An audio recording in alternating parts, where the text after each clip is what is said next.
Um, when I was asked to share a personal testimony about how we'd been discipled, it kind of made me laugh a little, because when we started investigating 3DM and this kind of life, we realised that we hadn't been discipled at all. And as we asked around, we found that neither had many of the other church leaders that we knew. We found most of us were fumbling through this Christian life, a bit hit and miss. Well, a bit of hit and a lot of miss. Working it out for ourselves and often feeling really alone in it. Despite spending years in churches, we had a theology degree, a Bible college training, a lot of teaching, Bible studies, courses, a lot of information on how to be a Christian. We hadn't really had anyone come alongside us and walk the Christian life with us.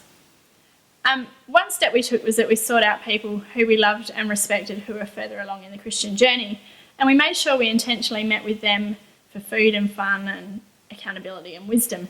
We made sure that we were getting discipled ourselves. But we had the big question still, were we making disciples? We've always wanted to take seriously the Great Commission, but in all our church work, we found we were failing at making the disciples. And so we asked ourselves these questions. Is my life worth imitating? And who is close enough to me to see my life that they would also be able to imitate it? And we looked around for disciples. We looked around for people that were might already be following us or who would want to follow us. And the ones we found were our children. Our first disciples were our own children. And really they're our most important disciples, because who cares if you gain the whole church or however many disciples you get if you lose your children in the process.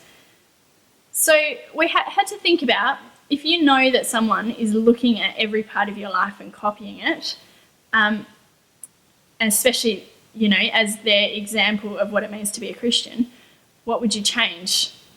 And we decided to get serious about how we pray and worship as a family. At first we kept it very simple. We just read the kids' Bible story together and we did a please and a thank you prayer. And that's been a wonderful foundation for the way that we pray together as a family. And anyone who eats dinner with us is welcomed into that space. We found if it's simple enough for children to do, it's simple enough for anyone to do, whether they're Christians or not. And we've had plenty of Christians and non-Christians join us in our prayer time around the dinner table. We've found that other habits have also formed around our evening meal. We now all sing grace together. Everyone shares about their good, funny, bad or sad parts of the day. And in that way, everybody around our table is sharing their lives with us. They're invited to laugh and to celebrate and to commiserate together as a family. It's a very simple way of sharing life together, but it works. We've been on this journey for about 4 years now, and we're at different stages of discipling different people that we come into contact with.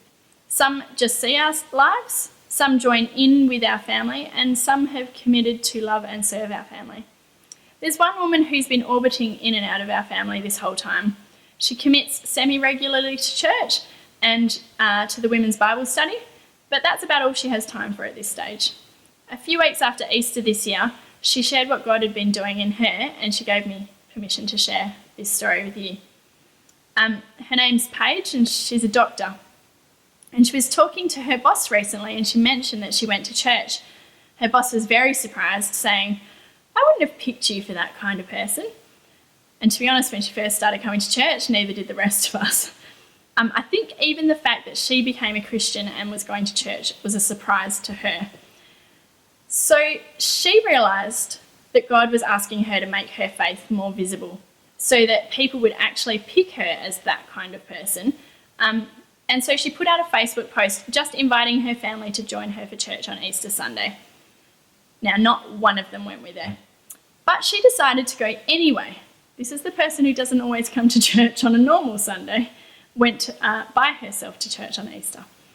And then after church, she sat with her whole family for Easter lunch, and she announced that they would sing grace together before they ate. Now, the grace we sing with our family is quite a long one, where you name every person present, and Paige sang the whole thing by herself to her family. Now, this is not normal behaviour for our very steady, very put-together Dr. Paige. And that evening, as her family gathered again for Easter dinner, she announced to everyone, This might sound like it's prayer, so if it offends you, just don't think of it as prayer. What we'll do now is go around the table and everyone can say something to God that they're thankful for and something that they're asking God for. And every single family member did so.